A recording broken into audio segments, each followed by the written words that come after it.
The house on Maplewood Avenue stood like a memory frozen in time, with its white porch swing creaking whenever the wind passed by. Inside, laughter had once echoed through the halls, children racing down the staircase while their mother called out to slow down.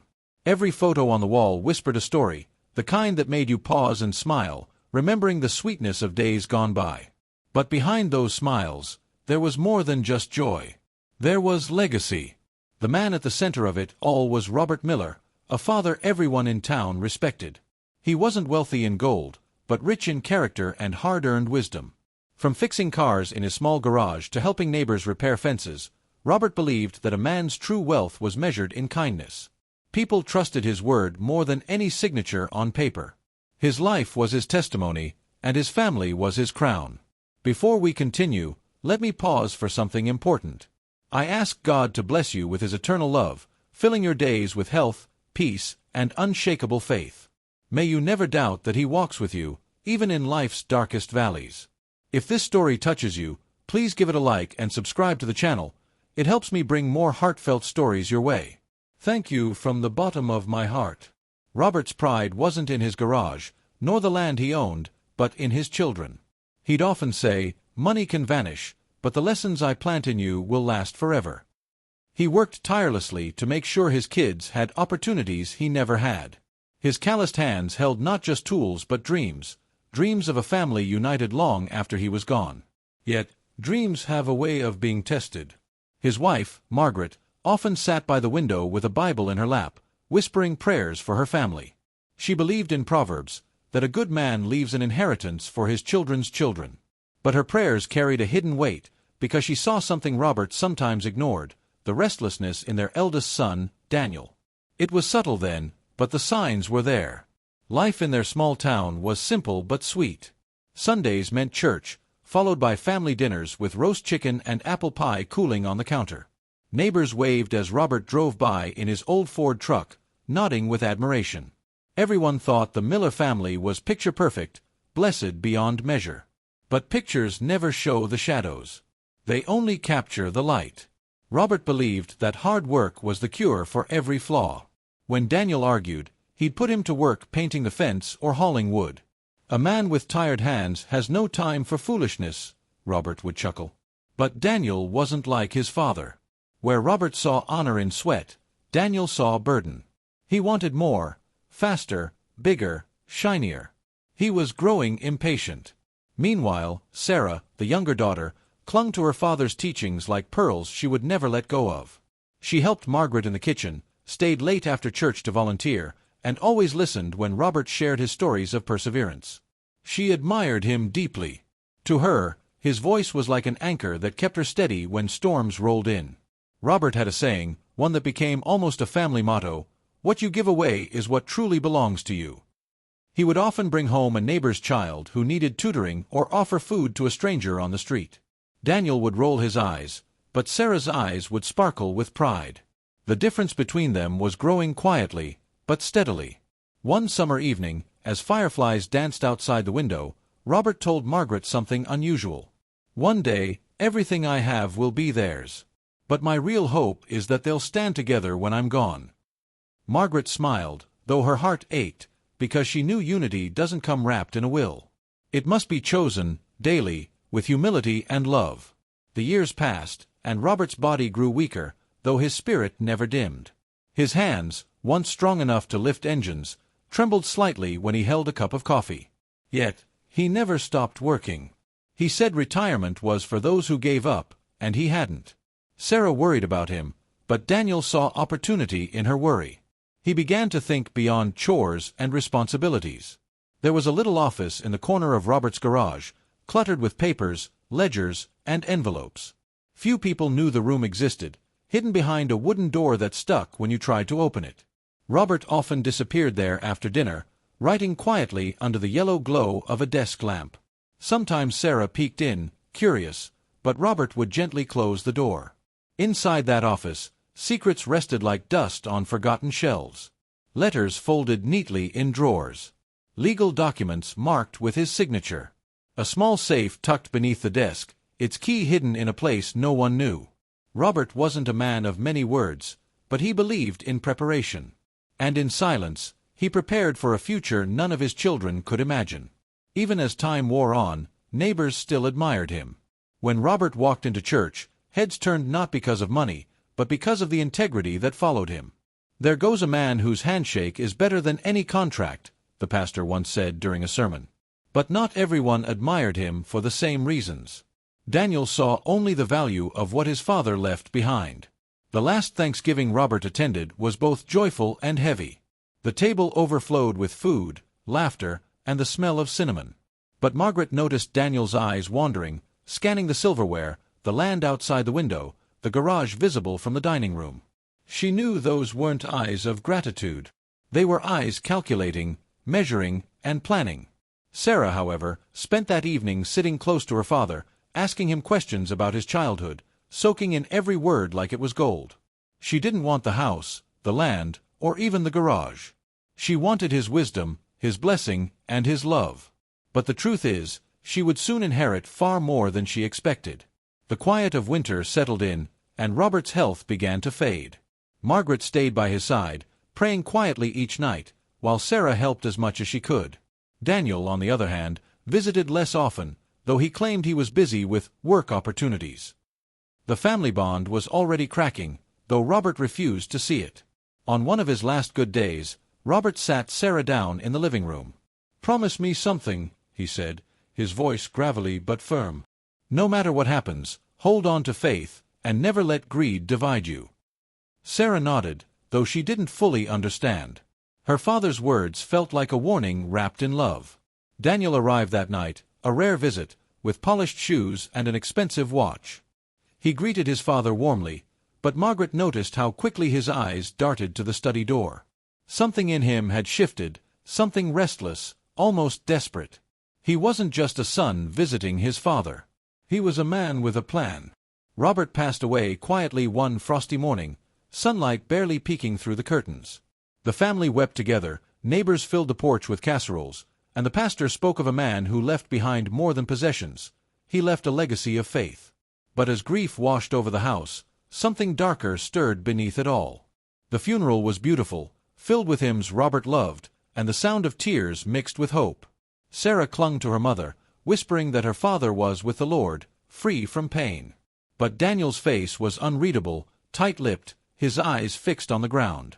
He was already thinking ahead, beyond the hymns, beyond the grief. Days after the funeral, Margaret found Daniel in Robert's study, rifling through drawers. When she asked what he was doing, he smiled too quickly and said, "Just organizing, Mom." But the truth was heavier. Robert's hidden documents were waiting, and Daniel intended to find them first. The inheritance wasn't a gift to him. It was a prize to be claimed.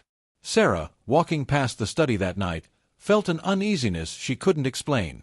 She saw the glow of the lamp under the door and Daniel's shadow moving inside. Something about it felt wrong, but she pushed the thought aside. After all, they were family.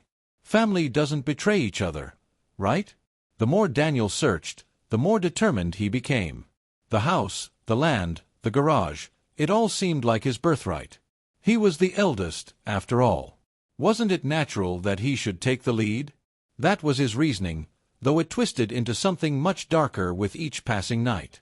Meanwhile, Sarah continued to care for her mother, unaware of the storm brewing right under her nose. She busied herself with chores, church, and keeping Robert's memory alive. She didn't see the danger, not yet. But it was coming. And when it came, it would shake everything they thought they knew about loyalty and love. Neighbors often whispered about how strong the Miller family was. But strength is tested only when storms arrive.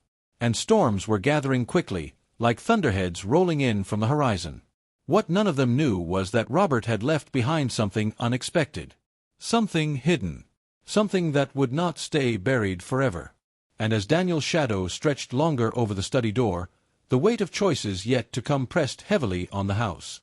What he was about to do would not only test his character but also the very fabric of the Miller family. It was the beginning of a battle none of them had prepared for. Because sometimes, the real inheritance isn't money at all. It's truth. And truth has a way of breaking through, no matter how deeply it's buried. The Miller family was about to learn that in the most unforgettable way. The days after Robert's passing carried a strange silence in the Miller home. Margaret often sat on the porch swing, Bible in hand, her eyes drifting to the horizon as though she were searching for Robert's shadow. Sarah stayed close, helping with chores, cooking meals, and trying to hold things together. But Daniel's presence felt different. Heavy. Unsettling. Daniel began speaking with authority, as though Robert's death had transferred the mantle of leadership directly onto him. "We have to think about the property, the land, and Dad's accounts," he said firmly at dinner one night. Sarah frowned, her spoon frozen halfway to her mouth. It wasn't grief she heard in his voice. It was calculation. Margaret tried to soothe things. "Son, your father just passed. We need time to heal." But Daniel shook his head, his jaw tight. "No, Mom. If we don't act now, we'll lose everything." Sarah wanted to ask what exactly they were about to lose, but something inside her whispered that the battle wasn't really about possessions. It was about power. For years, Daniel had carried quiet resentment. Being the eldest, he believed everything should naturally fall into his hands. He recalled moments when Robert had praised Sarah for her kindness, moments when Margaret leaned on her daughter instead of him. Each memory festered, turning affection into envy. Now, he saw his chance to claim what he thought was his. Sarah noticed the changes in his tone. He no longer spoke as a brother, but as a man staking a claim. At church, instead of mourning beside his mother, Daniel spoke with men from the community about the Miller estate. He used words like assets, titles, and ownership. Words Robert never used. To Sarah, it felt like her father's legacy was being twisted into something cold. Late one evening, Margaret overheard Daniel on the phone. His voice was hushed but sharp. "I've got the documents. We'll move quickly." Her heart raced as she pressed her hand against the wall. "What documents?" She didn't dare interrupt, but the seed of fear took root. Something was unraveling, and she couldn't stop it. Sarah confronted him the next day. "Why are you in such a hurry, Daniel? Dad just passed." He smirked. "Because life doesn't stop for grief, Sarah. Dad would have wanted me to take care of things. But his eyes betrayed him. They didn't carry Robert's warmth. They carried hunger. Hunger for more than just responsibility." Margaret tried to bring her children together. She cooked Robert's favorite meal, pot roast with mashed potatoes, and set the table for a family talk. But instead of unity, the meal turned into a battlefield. Daniel accused Sarah of meddling. Sarah accused him of being secretive. Margaret wept quietly at the end of the table, whispering prayers for peace. Daniel's frustration boiled over. "You've always been Dad's favorite, Sarah. Always the good girl, always the helper. But I'm the eldest. I deserve what's mine." His voice shook the walls. Sarah was stunned, not by his words, but by the venom behind them. This wasn't just grief talking. This was something much darker. The neighbors began to notice tension. Once friendly gatherings after church turned awkward when Daniel arrived. He spoke less about memories and more about ownership, deeds, and inheritance. Some neighbors shook their heads in disappointment. Others whispered quietly, wondering how long the Miller family could stay intact under such pressure. Sarah found herself confiding in Pastor Williams, a man who had known Robert since childhood. "Pastor, something's wrong. Daniel's not himself." The pastor listened carefully and placed a hand on her shoulder. "Grief reveals the heart, child. Sometimes what's hidden comes to the surface when the storm hits." His words chilled her because she knew he was right. Margaret clung to Scripture, reminding herself of Ecclesiastes. There is a time for everything, a season for mourning, a season for healing. But Daniel wasn't waiting for healing. He wanted results. Each day, his determination grew stronger, and Sarah began to wonder what he had already discovered in Robert's study. One night, Sarah walked past Daniel's old bedroom and noticed the door slightly ajar. Inside, papers were spread across the bed, legal documents, receipts, and something that looked suspiciously like a will. Her heart raced. Was this what he had been hiding? Before she could step inside, Daniel appeared, closing the door sharply. "Stay out, Sarah." Sarah couldn't sleep that night. She kept replaying the look on Daniel's face, the coldness, the finality. He wasn't just organizing. He was preparing for war. She whispered prayers in the dark, asking God for guidance, asking why a family once so close was tearing apart piece by piece. Margaret saw the change too. At breakfast, Daniel no longer bowed his head for grace. He rushed through meals, muttering about phone calls and appointments. Sarah remained by her mother's side, but the tension weighed on both of them. The house that once echoed with laughter now felt like a battlefield waiting for the first shot to fire. Sarah tried one last time to reach him. "Daniel, Dad loved us both. He wanted unity, not division." But he only scoffed. "Unity doesn't pay bills, Sarah. Dad wasn't practical. He left things messy, and I'm the only one strong enough to fix it." His words cut deep. To Sarah, he sounded less like her brother and more like a stranger. Behind closed doors, Margaret wept. She could feel Robert's absence more than ever. He had been the glue holding the family together, and now the cracks were widening. She prayed over and over, "Lord, don't let greed destroy my children. Please, bring truth to light." Her prayer would be answered, but not in the way she expected. Sarah began noticing small clues. Receipts from a lawyer's office tucked in the trash. Envelopes addressed to Daniel with county seals. Every clue pointed to one thing: Daniel was preparing to make a move. But what kind of move? The uncertainty gnawed at her, keeping her awake at night. The more she prayed, the heavier her heart grew. She remembered Robert's words, "Never let greed divide you." Was this what he had seen coming? Had her father sensed Daniel's heart long before anyone else did? The thought made Sarah shiver. Maybe her father had left more than memories. Maybe he had left a safeguard. Daniel's arrogance grew bolder. He started telling relatives that the estate would naturally fall to him. Some cousins nodded politely, others frowned, but no one dared challenge him openly. Sarah, however, couldn't stay silent. She felt the weight of her father's legacy pressing on her shoulders. She had to protect it. Tension turned into open conflict one afternoon when Daniel presented a document at the dinner table. "This is Dad's will," he declared, sliding the paper across to Margaret. Her hands trembled as she unfolded it. Sarah leaned closer, her pulse racing. The words seemed clear, but something about the document felt wrong. Very wrong. Margaret's eyes filled with tears as she read. According to the paper, nearly everything, the house, the land, the garage, was to be left to Daniel. Sarah gasped. "That's impossible. Dad wouldn't do that." Daniel crossed his arms smugly. "It's in writing, Sarah. You can't argue with legal documents." But deep down, Sarah knew something was off. The house erupted into chaos. Margaret sobbed, Sarah shouted, and Daniel stood tall as if victory was already his. But something in Margaret's spirit resisted. She couldn't shake the memory of Robert spending late nights in his study, writing under the glow of that yellow lamp. Could it be there was more to the story?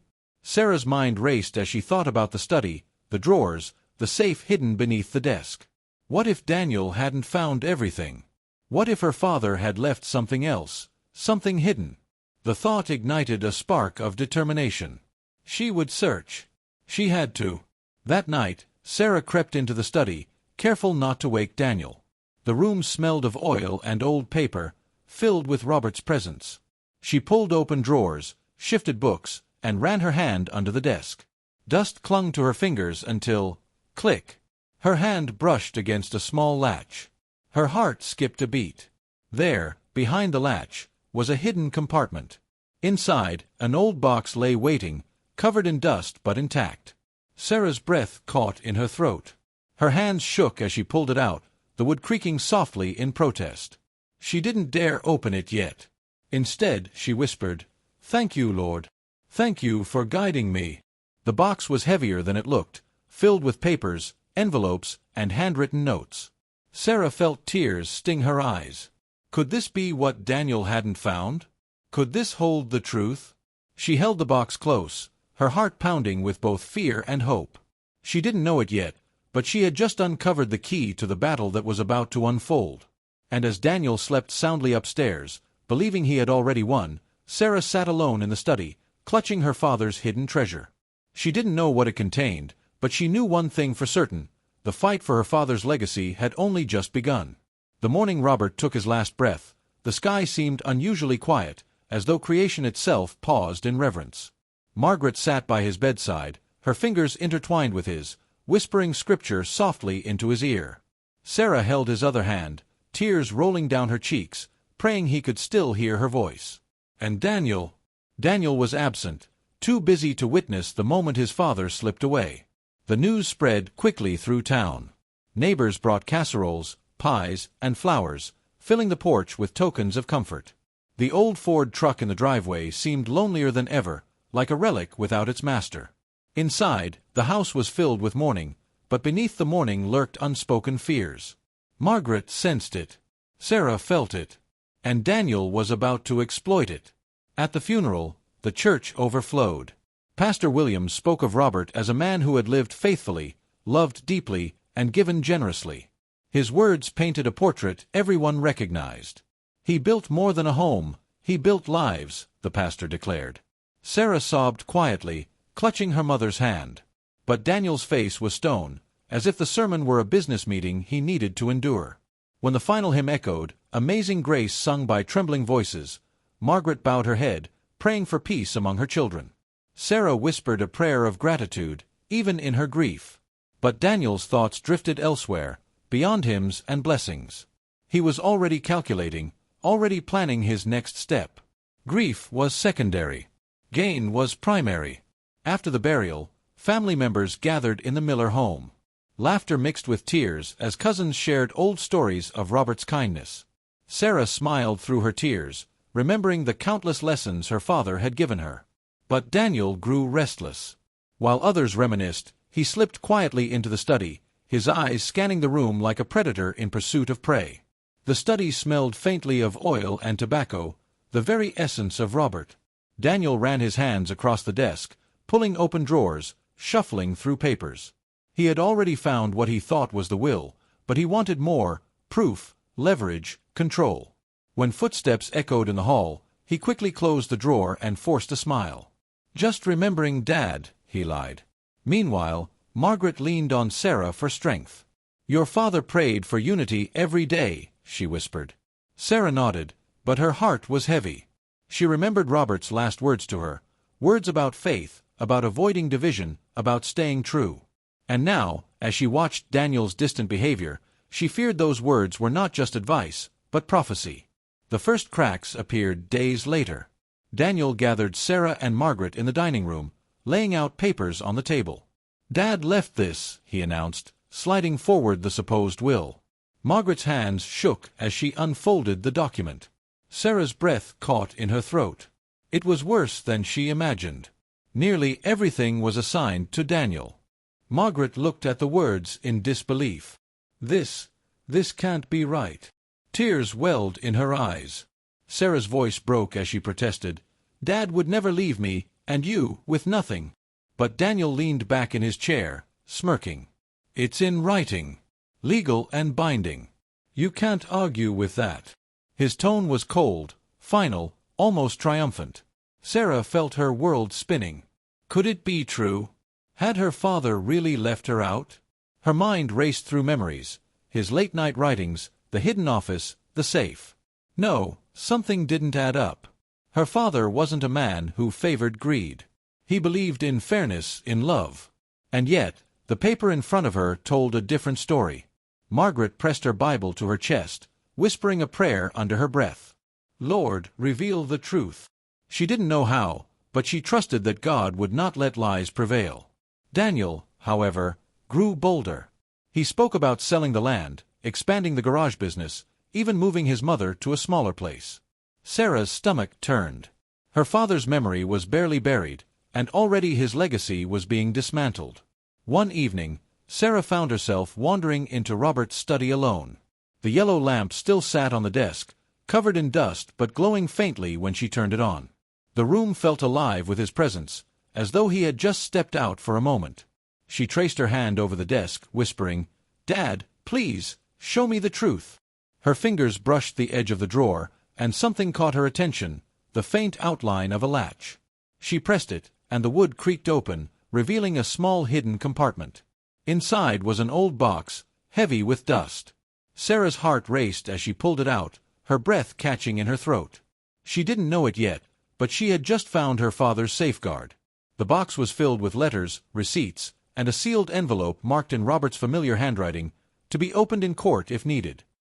Sarah gasped, tears filling her eyes. She clutched the envelope, her hands trembling. Suddenly, her father's long nights of writing made sense. He had foreseen this. He had prepared for it. At that moment, she felt both relief and fear. Relief that her father hadn't forgotten her. Fear of what would happen when Daniel found out. She tucked the box back into its hiding place, pressing her hands together in silent prayer. Lord, give me strength. This isn't over. Daniel, oblivious, carried on with his plans. He spoke confidently about the estate, about money, about control. To the community, he appeared as the rightful heir, the eldest son stepping into his father's shoes. But Sarah knew better. She knew something bigger was hidden beneath the surface, something Daniel hadn't found yet. Margaret sensed Sarah's unease. "Child, what is it? You look like you're carrying the weight of the world." Sarah hesitated, not wanting to alarm her fragile mother. But deep inside, she knew she couldn't keep the secret for long. The battle wasn't just for money. It was for truth, for honor, for Robert's memory. The tension only grew. Daniel became more forceful, insisting on legal steps, making appointments, pressuring Margaret to sign documents she didn't understand. Sarah intervened each time, standing firm. "Not until we're sure, Daniel." He glared at her, his voice sharp as a blade. "You're standing in the way of progress, Sarah." Progress. That was the word he used, but to Sarah, it felt more like betrayal. She remembered nights sitting with Robert on the porch, listening to him talk about legacy, not in terms of wealth, but of values. Daniel had lost sight of that completely. Or maybe, she thought with dread, he never cared for it at all. The community began to whisper. Did Robert really leave everything to Daniel? Some asked in hushed tones. Others suspected foul play but dared not say it aloud. Sarah felt the weight of their eyes on her at church, their silent questions pressing against her back. She wanted to scream the truth, but she wasn't ready, not yet. Margaret's health began to suffer under the stress. Nights of crying weakened her, and she relied more heavily on Sarah's strength. "Your father would be heartbroken to see this," she murmured one night, her voice trembling. Sarah hugged her mother tightly, vowing silently to fight for the truth, no matter the cost. Then came the breaking point. Daniel, impatient and emboldened, announced that he had already filed paperwork to transfer ownership of the property into his name. Margaret gasped. Sarah stood frozen, anger and fear flooding her veins. This wasn't just talk anymore. It was action. And if she didn't intervene, everything would be lost. Sarah's hands trembled as she pulled out her phone that night. She called Pastor Williams, confessing everything, the hidden box, the envelope, Daniel's aggression. The pastor listened quietly, then said, "Child, God brings hidden things to light in His time. Be patient. But when the moment comes, you must be ready." The moment came sooner than she expected. A letter arrived, summoning them to court. Daniel had filed for probate, presenting the will as evidence. Margaret wept at the thought of standing in a courtroom against her own son. Sarah clenched her fists. She knew this was it. The time to reveal her father's hidden envelope was drawing near. The day before court, Sarah returned to the study one last time. She pulled out the envelope, holding it close to her chest. The weight of her father's words, unopened, unread, felt like a shield. "Dad, I hope you knew what you were doing," she whispered. The envelope seemed to whisper back, "Truth always finds its way." That night, she barely slept. The courtroom loomed in her mind, filled with images of lawyers, judges, and her brother's smug grin. She feared what might happen, but deep in her soul, a flicker of hope burned bright. This wasn't just about her. It was about justice. It was about her father's true legacy. As dawn broke, Sarah dressed carefully, her heart pounding. Margaret held her hand, whispering, "God goes with us." Daniel, on the other hand, looked confident, almost arrogant, as he straightened his tie. To him, the outcome was already decided. But Sarah knew something he didn't. She carried her father's hidden will in her purse. When they stepped into the courtroom, The atmosphere was heavy with anticipation. Friends, neighbors, and relatives filled the benches, whispering about the case. Sarah held her breath, knowing the truth was about to surface. The battle for Robert Miller's legacy had officially begun, and nothing would ever be the same again. The courthouse in Cedar Grove was small but imposing, with its brick walls and tall columns echoing decades of justice served. On that chilly Monday morning, the benches were filled with neighbors, relatives, and curious townsfolk. Everyone had heard whispers of the Miller inheritance, and many came to see the drama unfold. Sarah gripped her mother's hand tightly. Daniel walked ahead, shoulders squared with pride. When the judge entered, the room fell silent. Papers shuffled, lawyers cleared their throats, and Daniel leaned smugly toward his attorney. He felt confident. After all, he had a will in his hands that appeared to give him everything. Sarah, sitting quietly beside Margaret, clutched her purse, where her father's sealed envelope rested like a ticking time bomb. Daniel's lawyer stood first, presenting the will as if it were undeniable truth. He read aloud, the house, the land, the garage, all to Daniel Miller, eldest son. Gasps rippled through the crowd. Margaret's face crumpled with grief, Sarah's jaw clenched with disbelief. For a moment, it seemed like Robert's legacy had been rewritten into a script of betrayal. But something about the document unsettled Sarah. The words didn't sound like her father's voice. Robert spoke of faith, of fairness, of family, but this will was cold, calculated, stripped of warmth. As the lawyer finished reading, Sarah's eyes burned with tears. She whispered under her breath, "Lord, please let the truth come to light." When the judge asked if anyone contested the will, Sarah's heart pounded in her chest. She rose slowly, her voice trembling but clear. "Yes, Your Honor. I contest." Murmurs filled the room. Daniel's eyes widened in shock, then narrowed with fury. The judge adjusted his glasses. "On what grounds, Miss Miller?" Sarah's hand trembled as she reached into her purse. With the entire room watching, she pulled out the sealed envelope, her father's handwriting visible to all. "On the grounds that my father left this. He instructed it be opened in court if needed." A collective gasp swept through the benches. Daniel jumped to his feet. "That's a forgery. She made that up." But the judge silenced him with a stern look. The bailiff carried the envelope to the judge. The seal was unbroken, the handwriting recognized instantly by several neighbors in the crowd. Margaret sobbed softly, whispering prayers of gratitude. The judge held the envelope carefully, like it was a sacred artifact. He broke the seal and began to read aloud, his voice steady but heavy with significance. Inside was not only a letter but a second will, handwritten by Robert Miller himself, dated after the one Daniel presented. The judge cleared his throat. "This document appears to supersede the previous will." Daniel's face drained of color. Sarah's heart leapt, though she braced herself for whatever words came next. The second will painted a very different picture. The estate was to be divided equally between Margaret, Sarah, and Daniel. But more than that, Robert had written personal notes about each of them, blessings for their future. His words reflected love, fairness, and faith, exactly the man everyone remembered. The courtroom buzzed with disbelief. Robert's words were clear. "To my daughter Sarah, I leave not only her share of the estate, but my blessing for the way she has carried herself with kindness and loyalty. To my son Daniel, I leave an equal share, with the hope that he will learn humility and the true meaning of stewardship." The words cut sharper than any blade. Daniel gripped the table so tightly his knuckles turned white. "This can't be real. It's not fair," he shouted. The judge's gavel slammed down. "Silence in the court." The crowd whispered, heads turning, emotions swirling. Sarah felt tears streaming down her face, not of sadness this time, but of vindication. Her father's true voice had broken through. Margaret wept openly, clutching her Bible to her chest. "Thank you, Lord," she whispered. For the first time since Robert's passing, she felt peace. The envelope had carried not just words, but justice. Sarah placed a hand on her mother's shoulder, whispering, "Dad didn't forget us, Mom. He never would." The courtroom erupted with murmurs, some praising Robert's foresight, others shaking their heads at Daniel's deception. The judge continued to read, emphasizing Robert's desire for unity and faith. "If my children cannot honor one another, Then no inheritance will bring them peace, the will stated. The words echoed like a prophecy, piercing the heart of everyone listening.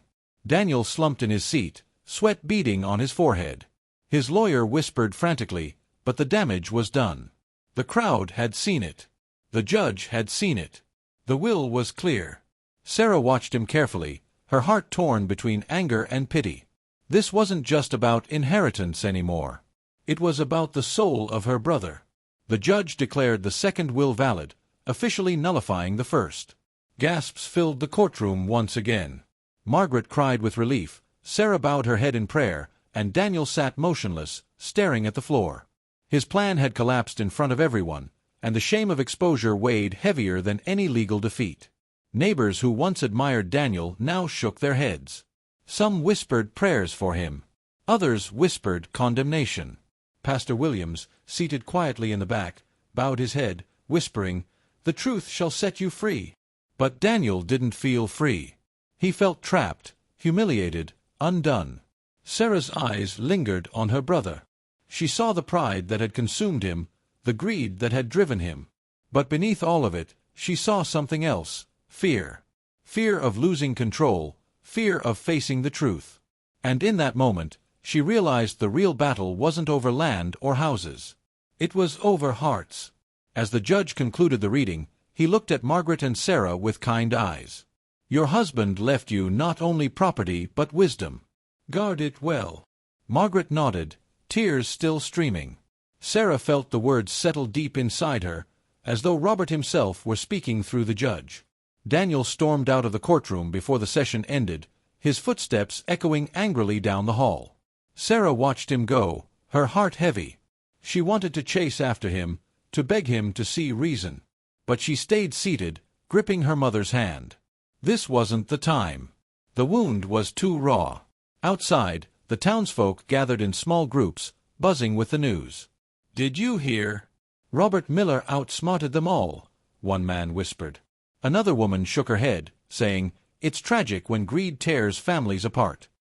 Sarah overheard every word, her heart aching at how public their pain had become. Margaret leaned on Sarah as they walked to the car. "Your father knew this might happen. That's why he wrote that letter." Sarah nodded, her throat tight. She wished she could hear his voice one more time, telling her to stay strong. But deep inside, she felt his presence, guiding her every step. That night, Sarah placed the envelope in a safe place, determined to honor her father's wishes. Margaret prayed aloud, thanking God for revealing the truth. But even in victory, Sarah's heart was unsettled. She couldn't stop thinking about Daniel, his anger, his shame, his downfall. The story wasn't finished. Not yet. Because sometimes, truth doesn't heal immediately. Sometimes, it cuts deeper before it brings restoration. Sarah knew this.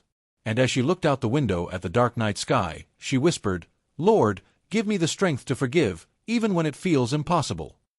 The battle had shifted from the courtroom to the heart. What Sarah didn't realize was that Daniel wasn't finished either. Defeated in court, yes. But in his heart, a storm still raged. And storms, when left unchecked, can cause more destruction than anyone expects. The Miller home felt different after the courtroom battle. Justice had been served, but the air was still thick with tension. Margaret often sat quietly, her Bible open but unread, lost in thought about her son. Sarah tried to keep the house warm with laughter and prayer, but she too carried a heaviness. Because truth, though victorious, had not yet brought peace. Daniel hadn't returned home after the hearing. His absence was like a shadow, lingering even in the brightest rooms. Neighbors whispered about him, some expressing pity, others shaking their heads in disappointment. Margaret's prayers grew longer, often spoken aloud late at night when she thought no one was listening. But Sarah heard, and her heart ached. One evening, while tidying her father's study, Sarah noticed something she hadn't before. The old desk, familiar yet mysterious, seemed to call her attention again. She ran her hand along the side and felt a faint groove. Pressing gently, a small drawer slid open with a soft click. It was a place Daniel hadn't discovered. A forgotten drawer. Inside lay bundles of papers tied with twine, old letters, and photographs yellowed with age. Sarah's heart pounded as she sifted through them. There were notes Robert had written, prayers he had scribbled on scraps of paper, even short reflections about each of his children. Her tears fell freely as she read his words. It was as though he was speaking directly to her. One note stood out. On it, Robert had written, "If you are reading this, my son or daughter, know that truth outlives lies. The Lord sees all, and his justice cannot be stolen." Sarah clutched the note to her chest, whispering, "Oh, Dad!" It was confirmation that Robert had known Daniel's heart all along. Another envelope was tucked at the very bottom. It was sealed, marked only with the words, "Private, for my children when the storm comes." Sarah hesitated, her hands trembling. Should she open it now, or wait until Daniel returned? She prayed quietly, asking God for wisdom. Then, with a deep breath, she broke the seal. The letter inside was unlike anything she expected. Robert wrote about a hidden savings account, set aside to protect the family if conflict arose. He explained where to find it, how to access it, and why he had kept it secret. Sarah gasped. This wasn't just money, it was foresight. Her father had prepared for division long before it happened. Margaret wept when Sarah read the letter aloud. Your father, he knew. He knew the storm was coming. She clasped Sarah's hand, whispering thanks to God. Sarah's heart swelled with both sorrow and pride. Robert had been more than just a provider. He had been a protector, even beyond the grave. But another part of the letter pierced Sarah deeply. Robert had written, "If Daniel is consumed by pride, pray for him. Do not fight him with anger. Fight for him with forgiveness. Only then will peace return." Sarah froze, tears streaming. Forgiveness? After all Daniel had done? The thought seemed impossible. Yet, her father's words rang with truth. The next morning, Sarah sat on the porch swing, the letter heavy in her lap. Margaret joined her quietly. "Your father left us more than money, Sarah. He left us instructions for our hearts." Sarah nodded, torn between anger and obedience. Forgiveness felt like the hardest inheritance to accept, but perhaps it was the most valuable. Meanwhile, Daniel drifted through town like a ghost. He avoided eye contact, ignored phone calls, and drowned his shame in silence. People who once respected him now whispered about his downfall. The shame burned him alive, but instead of repentance, resentment grew. He blamed Sarah. He blamed Margaret. He even blamed Robert. Unaware of Daniel's growing bitterness, Sarah continued to search the forgotten drawer. Each letter felt like a breadcrumb leading her deeper into her father's heart. One note contained a verse from Proverbs, "Better a little with righteousness than much gain with injustice." Sarah read it aloud, her voice breaking. It was as though Robert had left a sermon for them to live by. Among the photographs was one of Robert holding both children when they were young. Daniel's smile was wide, Sarah's laugh infectious. Looking at it, Sarah whispered, "What happened to us?" She longed for the days when Daniel wasn't consumed by greed. Deep down, she still loved her brother, even if she didn't recognize him anymore. Days turned into weeks, and the drawer continued to reveal treasures. Old family recipes Robert had scribbled down. Jokes he had written for the grandchildren he never met. And prayers, so many prayers. "Lord, keep my family together when I can no longer hold them."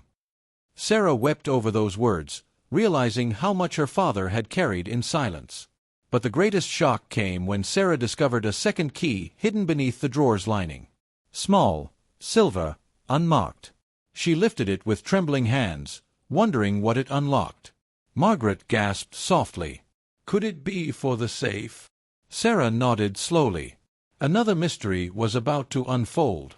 That night, Sarah and Margaret gathered the courage to open the safe tucked under Robert's desk. With shaking hands, Sarah inserted the key. The lock clicked open. Inside were more documents, but these weren't just notes or letters. They were legal files, carefully organized, with Robert's signature at the bottom of each page. The documents revealed another secret. Robert had once been approached with offers to sell his land, but he had refused every time. His notes explained why, because the land wasn't just property. It was sacred ground, built with years of labor, prayer, and family memories. He wanted it preserved, not sold off for profit. Margaret wept again, realizing how much their home had meant to him. "He built this place with his hands and his heart," she whispered. Sarah nodded, holding the papers close. These weren't just legal protections. They were love letters to the family's future. And Daniel had no idea they existed. The safe also contained one last letter. This one was addressed simply, "To the one who chooses love over greed." Sarah hesitated, then opened it. Inside, Robert wrote, "If you are the one reading this, remember, love is the only inheritance that cannot be stolen. Guard it, live it, share it." Sarah's tears fell onto the paper as Margaret embraced her. They sat together in silence, the weight of Robert's words filling the room. It was no longer about what Daniel had done. It was about what Sarah had to do next. She had to carry the torch of love, even when it burned her hands. News of Sarah's discovery soon reached Daniel through whispers in town. His anger exploded. He stormed back to the house one evening, demanding to know what she had found. His voice echoed through the halls, sharp and accusing.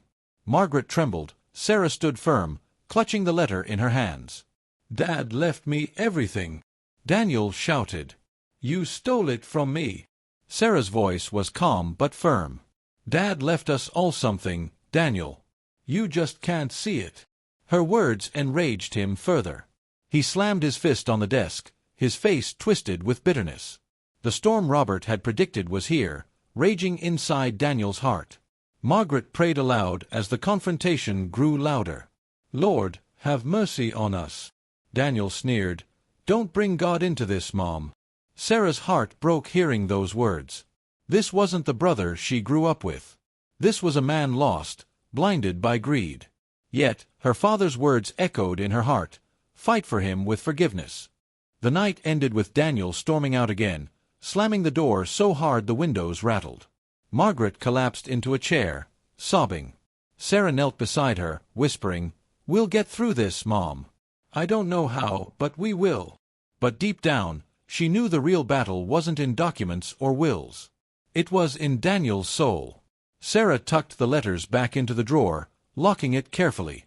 She whispered into the silence, "Dad, I found your words. I hear you. But how do I forgive when it hurts this much?" Her tears fell onto the wooden floor, unanswered. Yet, in her heart, she felt the faintest whisper of hope. The forgotten drawer had revealed treasures beyond gold, truth, wisdom, warnings, and blessings. But with it came responsibility. Sarah now carried the weight of her father's legacy in a way she never imagined. And Daniel, blinded by rage, had no idea what those letters could mean for his redemption. As the house grew quiet that night, Sarah sat by the window, holding her father's final words. Forgiveness, love, faith. They were the inheritance Robert wanted them to carry. But how could she live them out while her own brother turned into her enemy? And so the unanswered question lingered in the air, heavy as ever. Would the Miller family find healing, or would greed destroy them for good? The drawer had been opened, but the storm had only begun. The courthouse was once again alive with whispers, the Miller case now the talk of the entire town. People lined the benches early, eager to witness the next chapter of the family's unraveling. Some came out of curiosity, others out of loyalty to Robert's memory. Sarah walked in holding Margaret's arm, steady but anxious. Daniel entered moments later, his eyes burning with defiance. The judge, stern and patient, reminded the court that truth, not pride, was the purpose of the hearing. Sarah nodded silently, feeling her father's words echo inside her heart. Daniel, however, barely listened. He leaned toward his lawyer, whispering strategy, as though the courtroom were a battlefield where victory was still within reach. Daniel's lawyer launched the first attack, questioning the authenticity of Robert's second will. He suggested that Sarah had manipulated or even fabricated the document. Gasps filled the room. Sarah's hands tightened around her Bible. Margaret whispered prayers under her breath. The accusation felt like a dagger, but Sarah steadied herself. She had something Daniel did not, truth. When Sarah's turn came, her lawyer presented evidence of Robert's handwriting verified by experts. Neighbors testified that they recognized Robert's penmanship. Even Pastor Williams took the stand, recalling how Robert often wrote long reflections late into the night. Slowly, the foundation of Daniel's accusation began to crumble. But Daniel wasn't finished. He took the stand himself, his voice sharp and emotional. My father always told me I was the one to carry his legacy. I worked beside him, I earned it. Sarah was always the favorite, always sheltered. This inheritance is mine. His words rang with desperation more than truth. The crowd shifted uneasily. Sarah watched her brother with tears in her eyes. She didn't see a man defending justice. She saw a man drowning in his own bitterness. She whispered a silent prayer, asking God to soften his heart even as he attacked her. Forgiveness felt like the hardest thing in the world in that moment. Then came the turning point. Sarah's lawyer revealed a surprise piece of evidence, the documents from Robert's hidden safe. The courtroom gasped as papers were presented showing Robert's refusal to sell his land, his reflections on family unity, and his prayer notes for his children. The authenticity was undeniable. Daniel's face went pale. One by one, the documents painted a picture of Robert's true heart. He wasn't a man of favoritism or greed. He was a man of faith, fairness, and foresight.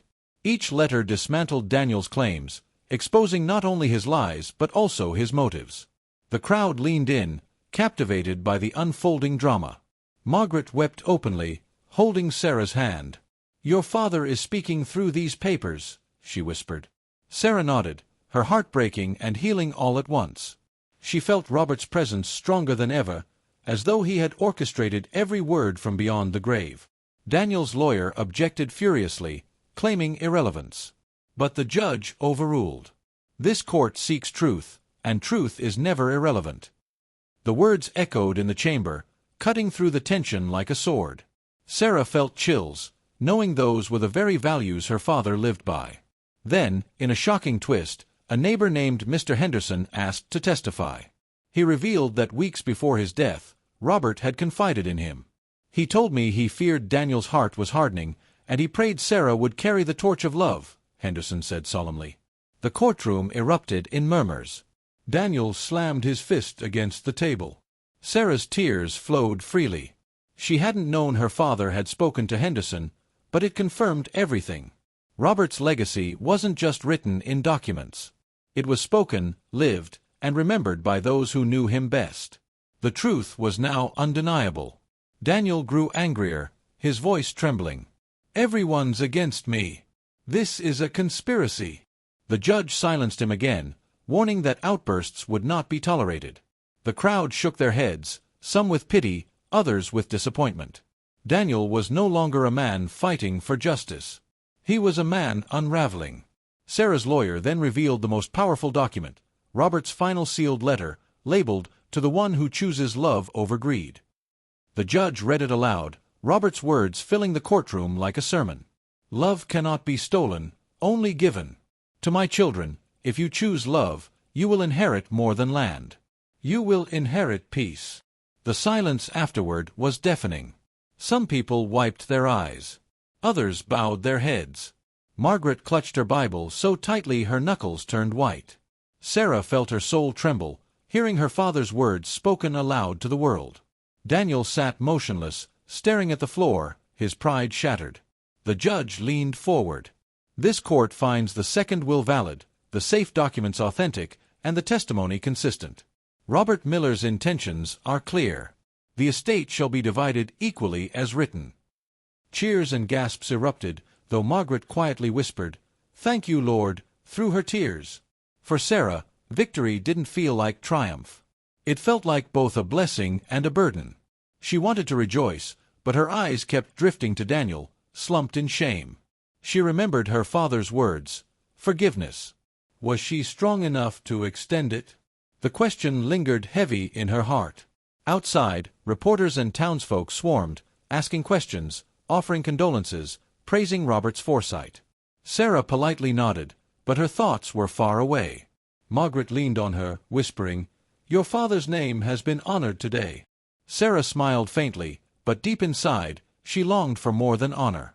She longed for healing. Daniel avoided everyone, slipping out a side door. Alone, he wandered the streets, consumed by rage and humiliation. His plan had failed, his pride was crushed, but his bitterness burned hotter than ever.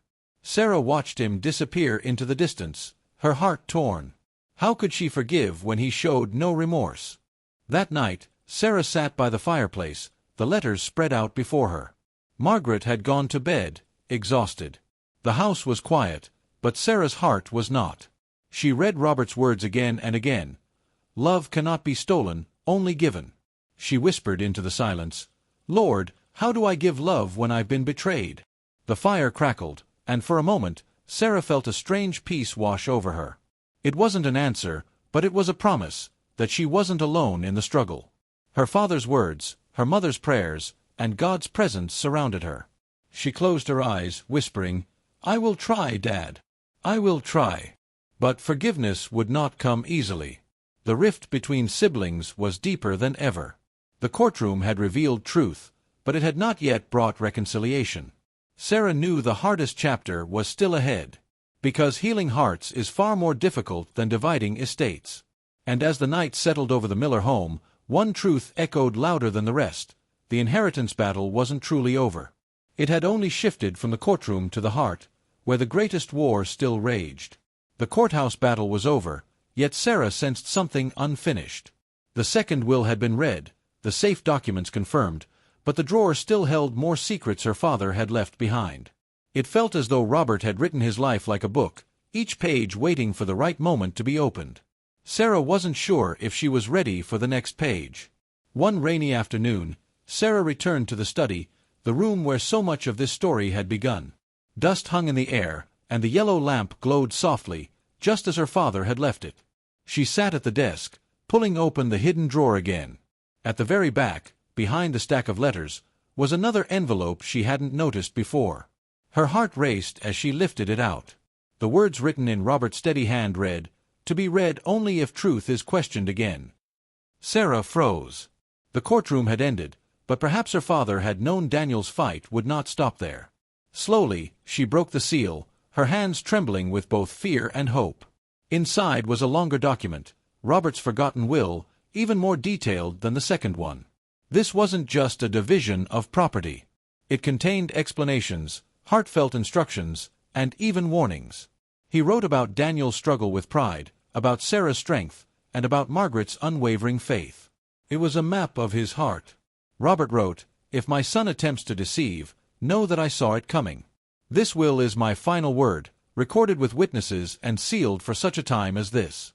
My legacy is not land, but truth. And truth will prevail. Sarah gasped, tears streaming down her face. Her father had written this for such a moment as now. Margaret entered the room quietly, startled to see Sarah crying. What is it, child? Sarah handed her the document, watching her mother's eyes scan the pages. Margaret's lips trembled as she whispered, Your father, he thought of everything. She pressed the papers to her chest, whispering a prayer of thanks. The next morning, Sarah's lawyer confirmed the document's authenticity. Witnesses listed in the will came forward, an old notary, a church deacon, and even Pastor Williams. Each one had signed, ensuring the will's legality. It was undeniable. Robert's voice had once again broken through the noise, silencing doubt. Word spread quickly through town. Some shook their heads in amazement, marveling at Robert's foresight. Others whispered about Daniel, wondering how he would react when this third document came to light. For Sarah, the discovery felt both comforting and heavy. The truth had surfaced again, but would Daniel ever accept it? Daniel returned days later, his eyes hollow from sleepless nights. He demanded to see the house, the documents, the safe. I know there's more, he spat. Sarah hesitated, then handed him the forgotten will. His hands shook as he read his father's words. His face paled. His pride cracked. For the first time, he looked less angry and more broken. This isn't fair, he muttered, his voice shaking. He never trusted me. Sarah's eyes filled with tears. He trusted you, Daniel. He just knew your weakness. He wanted to save you from yourself. Daniel looked at her, torn between rage and sorrow. It was as though the last barrier of his pride had been ripped away. Margaret placed a trembling hand on his shoulder. Your father loved you, son. That's why he wrote all this. He wasn't punishing you. He was protecting you from yourself. Daniel jerked away at first, but the words lingered. Deep down, he knew they were true. He had been exposed, not by Sarah, not by Margaret, but by his own father. The will also contained a personal letter addressed to Daniel. Sarah read it aloud when he refused to open it. "My son, pride is a thief.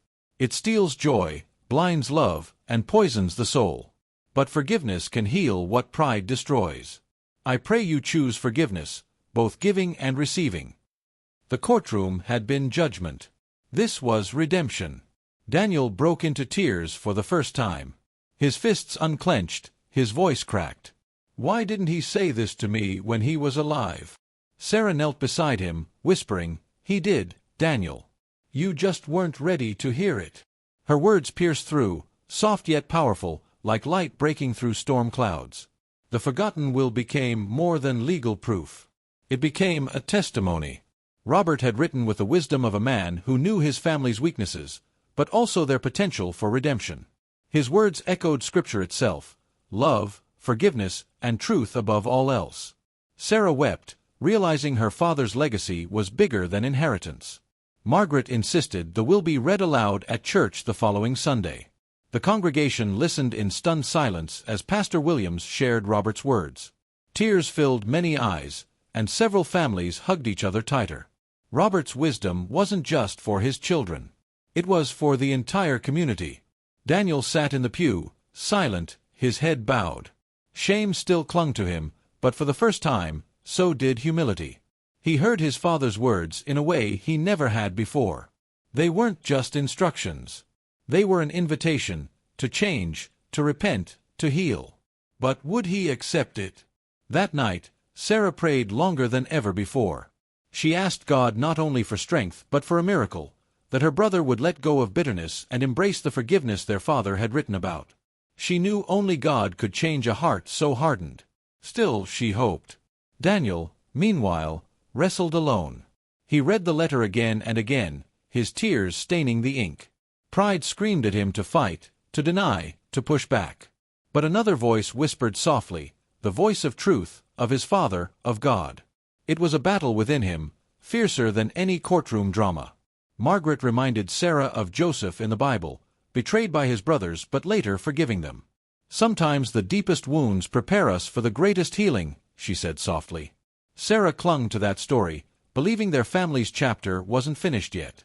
Maybe, just maybe, Daniel could be redeemed. The will was filed officially, ending the legal storm for good. But in the Miller home, another storm brewed, this time in the heart. Forgiveness had been commanded, but not yet lived. Sarah knew the next step wouldn't be in court, but in the living room, face to face with her brother. Daniel avoided meals with them at first, retreating to his old room. Sarah left small notes under his door, verses from Psalms, reminders of their childhood, even little drawings their father used to make. She didn't know if he read them, but she kept leaving them. Seeds of hope, scattered in the dark. One night, Daniel came downstairs quietly, finding Margaret and Sarah at the table reading Robert's letters. His eyes softened, his voice low. "Can I join you?" Margaret's eyes filled with tears as she nodded. Sarah smiled faintly, her heart swelling with cautious hope. For the first time, the three of them sat together without anger. They read Robert's forgotten will aloud again, his words filling the room. This time, Daniel didn't scoff or argue. He listened. Really listened. Tears slid down his face silently as Sarah read, and Margaret prayed. It was the beginning of something fragile but real, the first steps toward healing. Outside, the rain stopped, and the moonlight shone through the old windows of the Miller home. For the first time in months, peace touched the house. It wasn't complete, it wasn't final, but it was enough to believe in tomorrow. Sarah looked at her brother, whispering, "Dad was right. Love can't be stolen." Daniel didn't respond at first, but his eyes said more than words. He wasn't whole yet. He wasn't ready to confess everything. But a crack had formed in the wall of his pride. And through that crack, light was beginning to shine. The forgotten will had done more than settle a legal battle. It had awakened a sleeping truth, that inheritance isn't about land or money, but about love and forgiveness. And though the road was still long, Sarah believed her father's words would lead them there. Because sometimes, the greatest inheritance isn't what we keep, it's what we give away. And Robert Miller had given his family the one gift that never fades: truth. The Miller home, once a place of warmth and laughter, now felt like a stage where silence carried more weight than words. Margaret tried to keep routines alive, setting the table, humming hymns under her breath, but tension lingered in every corner. Sarah prayed more than ever, while Daniel retreated deeper into himself. The storm Robert had predicted was reaching its peak. It happened on a Saturday evening, when the family gathered reluctantly for dinner. The roast chicken sat untouched, steam rising into the tense air. Margaret bowed her head in prayer, but Daniel didn't follow. His fork clinked against the plate as he muttered, "I still don't believe Dad meant it that way." His voice shattered the fragile peace. Sarah looked at him softly, though her heart pounded. "Daniel, the will was clear. Dad's words were clear. Why can't you see that?" Daniel slammed his hand on the table, making Margaret jump. "Because he always favored you. Even in death, he made sure you came out on top." The words pierced like arrows, reopening wounds Sarah had hoped were healing. Margaret's eyes filled with tears. "Son, don't speak like that. Your father loved you." But Daniel shook his head, his face twisted with anger. "He left me words of judgment, not love. You got blessing, Sarah. I got warnings and rebukes. Don't tell me that's equal." His bitterness spilled out like poison, infecting the room. Sarah felt her own anger rising, but she remembered Robert's letter, "Fight for him with forgiveness." She took a deep breath. "Daniel, Dad didn't write those words to condemn you. He wrote them to save you, from pride, from yourself." Her voice trembled, but her conviction was steady. Daniel laughed bitterly. "Save me? Or humiliate me?" The air grew heavier, the tension thick enough to cut. Margaret clasped her hands, whispering prayers under her breath. Tears streamed down her cheeks as she watched her children on opposite sides of the same table, fighting battles that weren't about land or money, but about love and identity. The climax had arrived. Daniel stood abruptly, his chair scraping the floor. "I've been nothing but second place my whole life. Dad made me feel like a disappointment, and now even his will proves it." His voice cracked, revealing not just anger, but years of hidden pain. Sarah froze. This wasn't greed speaking. This was a broken heart crying out. For the first time, Sarah saw the boy beneath the man, the boy who had once held Robert's hand, desperate for approval. Her anger melted into sorrow. "Daniel," she whispered, her voice breaking, "I was never the favorite. I was just listening while you were fighting. Dad loved you as much as me." Tears blurred her vision as she spoke. Margaret reached across the table, grabbing Daniel's trembling hand. "Your father was proud of you. He told me so many times. But he feared your pride would blind you to his love. That's why he wrote those words, not to shame you, but to bring you back." Daniel's face crumpled, the mask of arrogance falling away. The room fell silent except for Daniel's sobs. He sank into his chair, covering his face with his hands. Then why did it feel like he never said it out loud? Why did he have to leave it in a letter? His voice shook, filled with regret. Sarah knelt beside him, her hand on his arm. "Because he knew one day you'd finally be ready to hear it." The climax of the story wasn't the courtroom, nor the will, but this moment, where truth collided with pain, and hidden wounds came bleeding into the open. Margaret wept as she watched both her children finally lay their hearts bare. Robert's words had done what time and silence could not. They had broken the walls of pride. Sarah pulled out the forgotten will again, placing it in front of Daniel. "Read it one more time. Not with anger, but with open eyes. Dad wrote to us both. He wanted you to see that love isn't earned, it's given." Daniel hesitated, then wiped his eyes and slowly began to read. His voice trembled as he reached the line addressed to him. "To my son Daniel, I leave not only land but also responsibility. May you learn that humility is not weakness, but strength. May you discover that love is the greatest wealth a man can pass on." His sobs grew louder, the truth finally sinking in. Margaret whispered through her tears, "Your father is speaking to you, son. Even now." Daniel shook his head, tears streaming, and whispered, "I don't deserve it." Sarah squeezed his hand. "Neither do I. None of us do. That's why it's called grace." Her words cut through his shame like sunlight breaking clouds. The three of them sat together in silence, tears mingling with memories.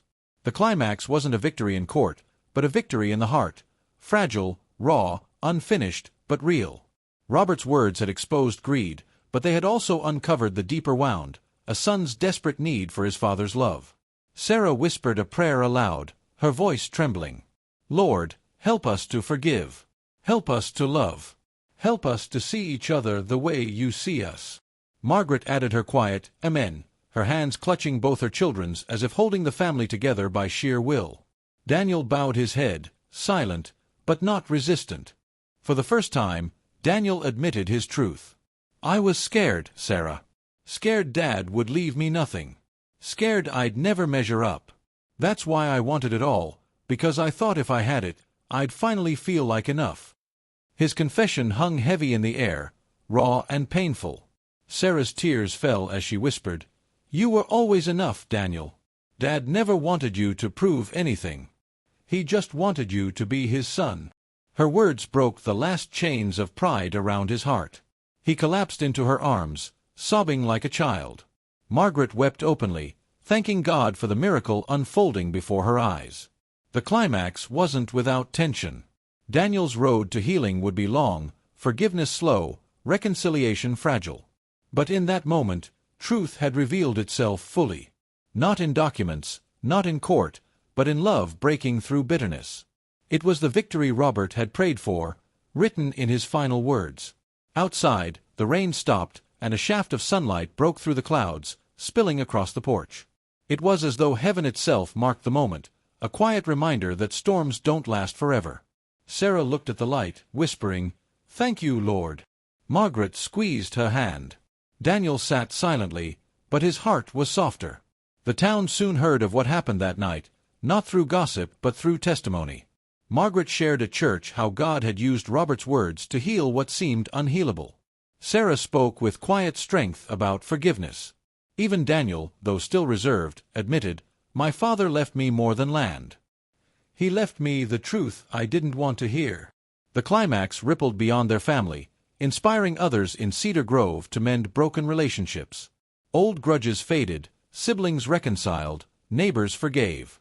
Robert's inheritance wasn't just for his children. It had become a legacy for the entire community. His words continued to live, breaking chains far beyond his home. Sarah knew the journey wasn't over. Healing is slow, forgiveness a choice made daily.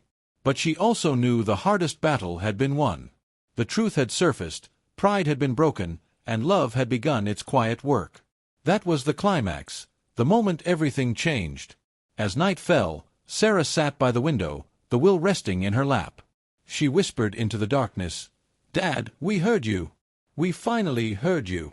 And though no voice answered, she felt a peace settle over her heart, as though Robert was smiling from heaven, proud of the family he had fought so hard to protect. The Miller family wasn't perfect, but perfection had never been Robert's goal. His goal was unity, faith, and love that outlasted greed. And on that night, truth revealed in its fullest force had carved a path for all three. A path toward hope. A path toward healing. And though challenges still lingered, Sarah believed one thing with certainty: the Real inheritance was just beginning to take root. The days following the emotional climax in the Miller home were quieter, but heavy with unspoken thoughts. Margaret busied herself with small chores, humming hymns, grateful for the shift she had seen in Daniel. But Sarah carried a different weight. Though her father's words had broken pride and opened wounds, forgiveness still hung in the balance. She found herself pacing the study late at night, staring at Robert's will on the desk. His words about forgiveness echoed in her mind. "Fight for him with forgiveness." Sarah whispered aloud, "But how, Dad? How do I forgive someone who tried to steal everything?"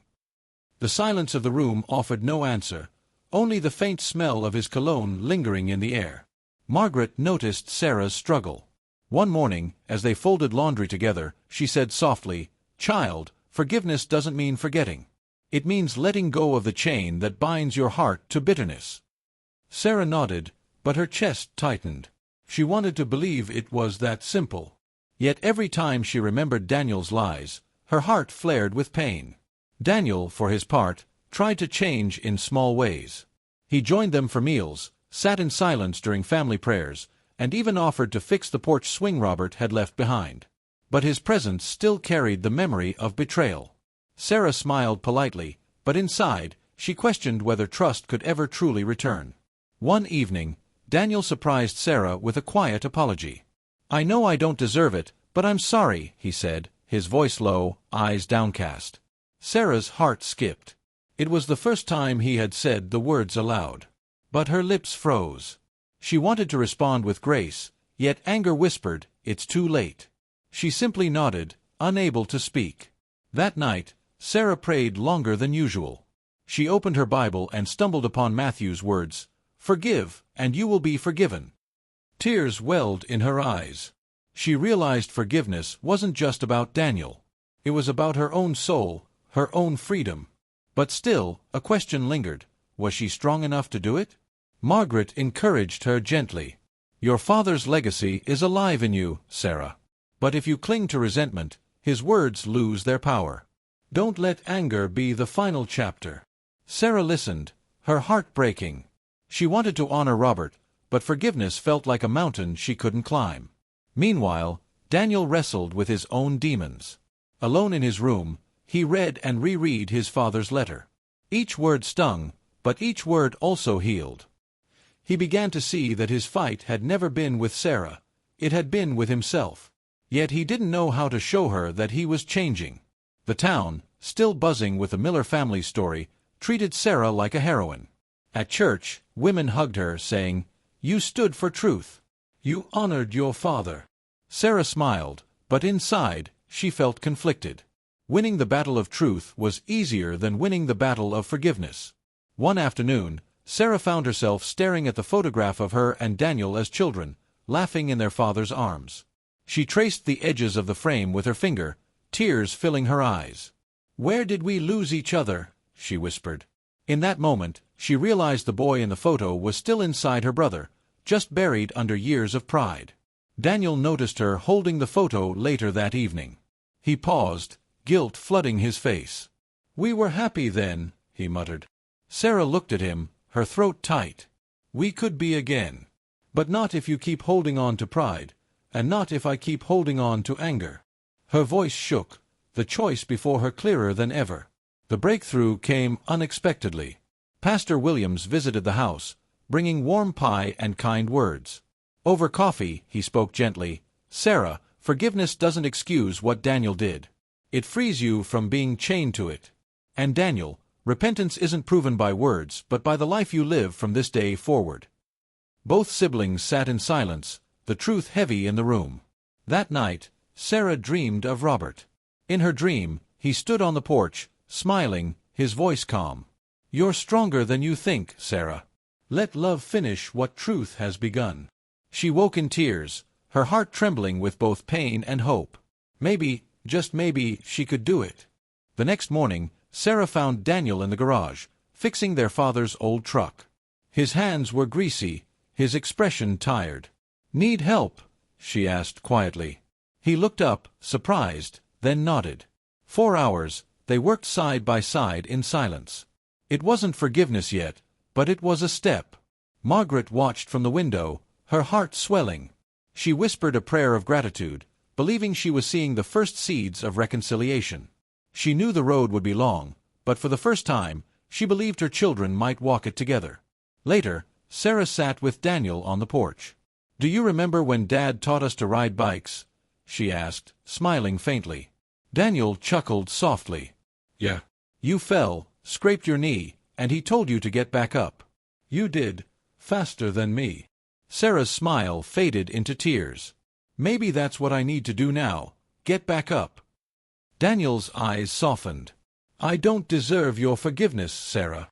She wiped her tears, her voice trembling. "Neither do I deserve God's forgiveness. But He gave it anyway. Maybe that's what Dad wanted us to learn." The weight of her words hung in the air like a fragile truth. In that moment, Sarah felt the choice before her more clearly than ever. She could cling to bitterness, letting it poison her heart, or she could take the terrifying step of forgiveness. Her father's words echoed in her soul, "Love is the only inheritance that cannot be stolen." She closed her eyes, whispering, "Lord, help me choose love." The decision didn't erase the pain instantly. It didn't heal every wound or restore trust overnight. But it lifted the chain from her heart. She felt lighter, freer, as though her father's presence surrounded her, proud of her choice. Forgiveness wasn't the end of the story, it was the beginning of a new one. Daniel saw the change in her eyes and broke into tears again. "Thank you, Sarah. I don't know how to make it right, but I'll try." For the first time, she believed him. Not because his words were perfect, but because his pride was gone. Humility had finally taken root. The daughter's choice had been made. It wasn't about land, money, or even justice. It was about living out her father's legacy in the truest way possible, through forgiveness. Sarah knew it would be a daily decision, but she also knew she wasn't alone. God was with her. Her father's words guided her, and her mother's prayers held her steady. That evening, Margaret gathered them both for prayer. She held their hands, her voice trembling. "Lord, thank you for truth. Thank you for love. And thank you for forgiveness that heals what nothing else can." Sarah whispered, "Amen," her heart finally at peace. Daniel's quiet, "Amen," followed. It was small, but it was everything. From that night on, the Miller home felt different. The pain wasn't gone, but hope had entered again. Sarah often whispered to herself, "This is what Dad wanted." And though the road ahead remained uncertain, one thing was clear: her choice had changed everything. Because forgiveness wasn't weakness. It was strength. It was the real inheritance Robert Miller had left behind. And by choosing it, Sarah had unlocked a future that bitterness could never steal. Autumn came quietly to Cedar Grove, painting the Miller home with golden leaves and crisp air. The seasons had changed, and so had the family inside. Margaret sat by the window more often now, smiling faintly as she watched her children talk on the porch. The pain of the past still lingered, but it was no longer the only sound in the house. Hope had begun to hum softly again. Sarah often found herself rereading Robert's letters, not with grief this time, but with gratitude. Each word felt like a compass pointing her forward, reminding her of what truly mattered. She knew her father hadn't left her riches, but he had left her something far more valuable: a map for living. That map now guided every step she took. Daniel was quieter these days, humbled by everything that had unfolded. He worked around the house, repaired the fences, and even started helping neighbors, just as Robert once had. People noticed. Some forgave him quickly, others took time. But slowly, he was beginning to rebuild the respect he had thrown away. Redemption was hard work, but he was finally willing to try. Margaret's prayers had shifted. Once filled with tears of fear, they were now prayers of thanksgiving. She often whispered aloud, "Lord, you kept us together when I thought we'd fall apart." Sarah would smile hearing her mother pray, knowing it was Margaret's faith that had carried them through the darkest storms. The Miller name in town carried a new kind of weight. Not just for Robert's legacy, but for the story of a family torn apart by greed and stitched back together by forgiveness. People whispered about it in church pews and at grocery stores. "Did you hear how Sarah forgave her brother?" they'd say. It became less gossip and more testimony. Yet, forgiveness didn't erase the scars. Sarah sometimes woke at night, heart pounding, remembering the courtroom, the shouting, the betrayal. But each time, she chose again, "I forgive." It was a daily battle, but one that grew easier with every sunrise. Her choice was no longer just a reaction. It had become a way of life. Daniel, too, carried his scars. Shame didn't vanish overnight. But each time he helped Sarah or comforted Margaret, each time he prayed in church with bowed head, the shame loosened its grip. He began to understand what his father had written: humility isn't weakness. It's strength. And slowly, he was learning to live it. One Sunday, Pastor Williams asked Sarah to share her story with the congregation. Nervous but willing, she stood at the pulpit, clutching Robert's final letter. She told of betrayal, truth, and forgiveness, her voice trembling but steady. By the end, the sanctuary was filled with tears. Some whispered prayers for their own families, realizing they too carried wounds that needed healing. After the service, an older woman approached Sarah, tears in her eyes. "My sister and I haven't spoken in years," she confessed. "But after hearing your story, I know it's time to forgive." Sarah embraced her, realizing her father's legacy had grown larger than she ever imagined. His words were healing families far beyond their own. Margaret often said, "Your father's true inheritance is multiplying." She wasn't talking about money. She was talking about the ripple effect of Robert's words, truth spreading like seeds, forgiveness blossoming in unexpected places. It was as though Robert's final letters had become living scripture in Cedar Grove. But even with all this healing, the resolution was bittersweet. Robert's absence was still felt every day. His chair at the table, his laugh in the garage, his prayers before bedtime, they were memories now, not moments. Sarah often whispered, "I wish you could see us now, Dad." Yet, deep inside, she believed he could. Daniel struggled most with this. "If only I'd listened while he was alive," he confessed to Sarah one night. "Maybe I wouldn't have hurt everyone so badly." Sarah placed a hand on his shoulder. "Dad always believed it's never too late to change. And look at you, you're changing." Tears filled his eyes, but for the first time, he smiled with hope. The siblings began spending more time together, rediscovering the bond they had once shared. They laughed over childhood stories, walked the property Robert had loved, and even repaired the old porch swing. It creaked and groaned, but it carried them both as they sat side by side. The sound became a hymn of healing. Margaret cherished these moments, watching her children from the kitchen window. Her prayers had been answered, not perfectly, but beautifully. She often whispered, "Thank you, Lord. You never abandoned us. You turned our pain into purpose." Her faith had been tested, but it had also been refined like gold. The will, the letters, the safe, all were stored carefully now, not as weapons in a battle, but as treasures of memory. Sarah sometimes read them aloud, not to reopen wounds, but to remind them of where they had been, and how far they had come. Each word felt like a stepping stone across the river of grief into the land of peace. The townsfolk stopped asking about the inheritance case, and instead began calling it the Miller testimony. It was no longer a story of greed and betrayal, but of forgiveness and redemption. Robert's words had shifted the narrative, and his children were living proof of their power. On the anniversary of Robert's passing, the family gathered on the porch with candles. They shared stories, laughed through tears, and prayed together. Daniel spoke softly, his voice breaking, "Dad, I'm sorry, but I'll spend the rest of my life honoring what you taught us." Margaret squeezed his hand. Sarah nodded through her tears. That night, Sarah finally felt peace. Not because everything was perfect, but because love had the last word. She realized her father's greatest lesson wasn't written in any will. It was written in the way they chose to live after him, choosing faith over fear, love over greed, forgiveness over bitterness. The resolution was bittersweet because wounds leave marks. But those marks became reminders, not chains. The Miller family carried scars, but they carried them with grace, proof of battles fought and victories won. They were not a perfect family, but they were a redeemed one. Sarah often repeated her father's words to herself, "Love is the only inheritance that cannot be stolen." It had become her anthem, her promise, her legacy. And she vowed to pass it on to future generations, just as Robert had passed it on to her. Margaret smiled more in those final years, her heart finally at rest. "Robert would be so proud," she often said. Sarah agreed, not with words, but with the quiet strength of a woman who had carried her family through the storm. And Daniel, humbled and healing, walked beside them both, no longer the prodigal but the son returning home. The Miller home, once filled with division, now echoed with hymns, laughter, and prayer once again.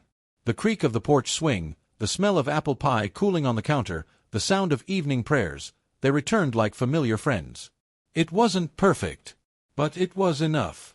Because in the end, the inheritance wasn't property, money, or land. It was truth, forgiveness, and love. And that inheritance would live on in every prayer Margaret prayed, every act of kindness Sarah offered, and every step Daniel took toward redemption. The story of the Millers wasn't over, it had only begun a new chapter. A chapter where legacy wasn't measured in dollars, but in faith. Where wounds didn't define them, but forgiveness refined them.